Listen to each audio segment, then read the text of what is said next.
A una empleada del servicio doméstico se le puede pagar el 60% en dinero y el 40% restante en alimentación o estadía.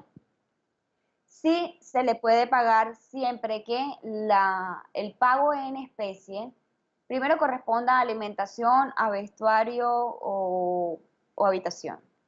Eso por una parte. Segundo, que lo que remunera como salario a esa empleada del servicio doméstico supere el valor de un salario mínimo legal mensual vigente. Me explico.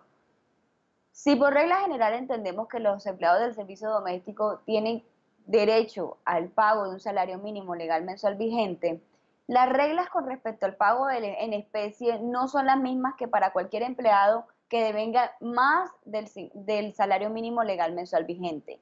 ¿Por qué? Porque no se puede afectar el mínimo vital de esa persona haciendo pagos con elementos materiales o con alimentos, por ejemplo, para la satisfacción de las necesidades básicas de ese trabajador. Ahora, la misma norma del Código Sustantivo del Trabajo en el artículo 129 habla acerca del pago en especie y pone como tres presupuestos que deberá hacerse solo si es cuestión de alojamiento o habitación, cuestión de alimentación o cuestión de vestuario para él y sus familiares. Pero si usted devenga más de un salario mínimo legal mensual vigente, se podrá pactar el pago en especie hasta por el valor de un 50% sobre su salario. Es decir, usted devenga 2 millones de pesos, usted podrá recibir el pago de ese salario en especie hasta por 1 millón de pesos. Puede ser menos, pero no puede superar el valor de 1 millón de pesos. Pero si usted devenga un salario mínimo legal mensual vigente, la misma regla del artículo 129 me enseña que yo no le puedo pactar sobre un 50%, sino hasta un 30% de ese salario mínimo legal mensual vigente.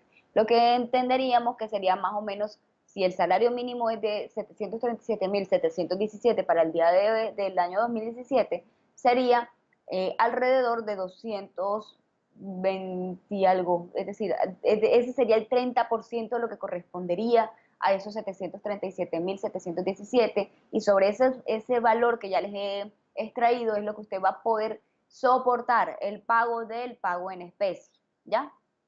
De pronto su empleado vive en arriendo, entonces usted le va a pagar por cuestión de ese arriendo hasta un valor de 230.000 pesos o lo que corresponda por ese 30%. Lo que corresponda por ese 30%, usted le puede pagar en especie menos de ese 30%. Lo que no podrá hacer es pagarlo por encima de ese 30% si su empleado devenga un salario mínimo legal mensual vigente. Y para el ejemplo práctico, si es una empleada del servicio doméstico.